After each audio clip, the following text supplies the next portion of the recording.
What's up, good people? Mark Holmes here, and as always, I want to say thank you all for watching, commenting, subscribing, and being part of the Joe Boo Sports Report. Without you guys, as well as you ladies, you know that this literally does not work. I'm out and about. You know, you can't keep a good man down. You can't. Look, you can try and kill me, but honestly, hey, I'm like a cat. I got 9 lives. You know, they thought the flesh-eating bacteria back in the 90s was going to kill me. Flesh-eating, literally. I had it. Check this out. I had flesh-eating bacteria in 1994. In the state of Virginia, there were 12 people with it. 8 of them died. Spent 2 weeks in the hospital. 3 knee surgeries. Boom. Couldn't get me. Took the flesh-eating bacteria out. All right? In 98, I was in an apartment fire we were doing construction in. Got 3rd-degree burns on my leg. Boom. It's burning like a candle wick. Got skin grafted. Didn't kill me. Didn't get me. And now I beat that mother humping COVID. But I think I actually had it before. I think I actually had COVID before COVID was cool. Because when I was in the Super Bowl in Miami, I had that hot sweats, just passed out in the middle of NFL experience. Woke up with 2 police officers, and when you wake up in Florida with 2 police officers standing over you, and you're a black man, and they say, "Can you move your hands?" You about shit on yourself. Literally. But he was trying to tell, but shout out to the officer. He was trying to tell me that my zipper was down. I was passed out in the middle of NFL experience with my zipper down. But it didn't kill me. And now, of course, this time, boom, shakalaka. What doesn't kill you make you stronger. So how many is that? So that's 4 lives. So I got 5 more lives left to go. Haters, you got to work hard to try and get me. But speaking of 9 lives, the Washington Commanders rookie running back, 3rd-round draft pick, who was shot in a carjacking in the middle of the day in Washington, D.C. on H and 10th Street. He is doing better. He's been through surgery. He came out, he posted on his Instagram and said, you know, God is good, surgery went well. So, you know, way to go. I'm happy for him. No word on his companion that was in the car that she got grazed in the head by a bullet. I don't know what's wrong with people. You know, I just don't know what's wrong with people. But so far, right now, as I sit here, I'm driving back from Home Depot because my compressor died in my workshop. And my compressor, even though I got now all these cordless tools and everything else, I don't use a compressor for those tools. I needed to give the blow job to all of the plaques and things, because when the machine cuts all that, you got to blow all the dust out. You got to blow it. You got to get it out before you paint it. So I had to go get me another one of those, and I got to fix the toilet.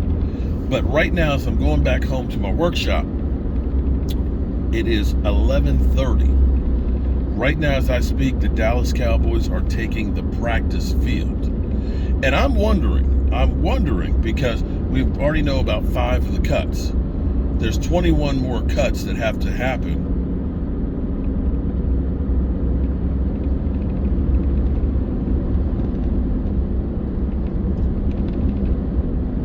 Somewhere around that, okay.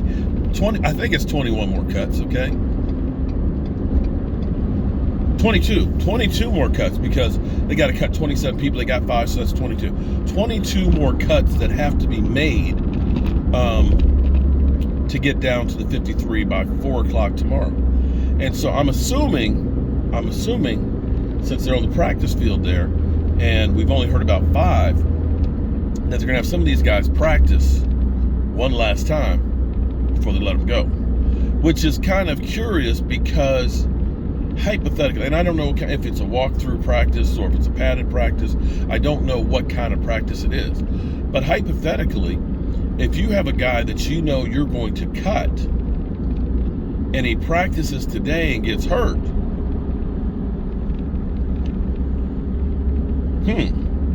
so I wonder if they are holding out some of the players that they know that they're going to cut, so that way they don't have that issue. I don't know. I honestly don't know. Inquiring minds would like to know. But I'm betting that after practice, that the Turk will be making his rounds, and maybe they're still in the process of making decisions and that they're doing one last practice to kind of, are you sure you're sure? Is this your final answer? Because, it's a tough decision because, you don't want it to be where you cut a Danny Amendola. I don't know if you guys remember that, but if you remember Hard Knocks from, I think, 2008, we had a rookie wide receiver, Danny Amendola. He was kind of a fan favorite on the show and things and all that, and he got cut by us. He got cut. And, he ended up having a really good career, getting a Super Bowl ring, of course, with New England. And that's the thing that you don't know when you let some of these guys go. For example, we talked about Wes Welker a couple times recently because of the injury settlement or lack thereof from the NFL.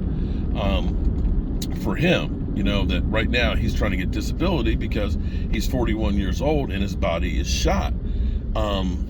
And the NFL is basically saying we need more to justify that these surgeries were the result of you playing football.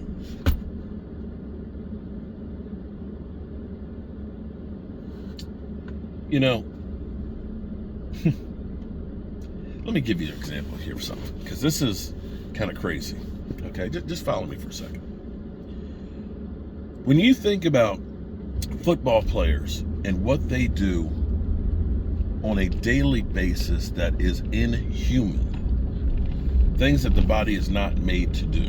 The NFL for years denied that concussions were happening because of football were any problem. For years they ended up doing a grading curve for people of color because they basically said, oh, well, you're applying for concussion relief, because you are a minority that, you started out from a lower position, so they denied a lot of those things. If you end up playing in the NFL with as much money as they're worth, okay? When we talk about the Dallas Cowboys worth $8.8 billion, okay?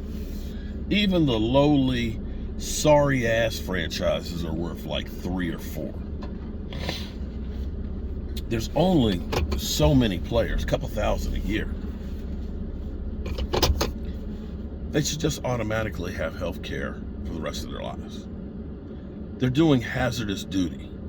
When you join the military, you've got your coverage taken care of.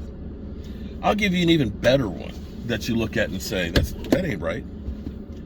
When you become a member of Congress, just one term, you have a pension for life. You have health care, not the health care that we have to spend a boatload of money for that we get denied and have to pay. No, they have the Cadillac of health care for the rest of their life that they don't have to pay for. So how is it if some of these congressmen that do nothing, and women that do nothing, they get paid a boatload of money and can lobby and make even more money after they're done, they get health care for free for the rest of their lives?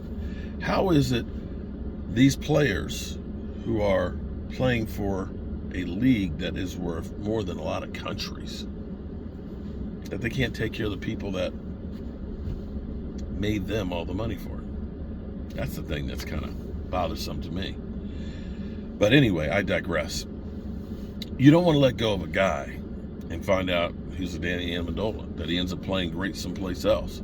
Wes Welker was one of those guys at the Miami Dolphins, because I remember meeting Wes Welker when the Super Bowl was in Detroit, before Wes Welker became the Wes Welker of New England. He played for Miami for 3 years, and it was like, When I met him, I looked at him, I thought he was a kicker because he was so small.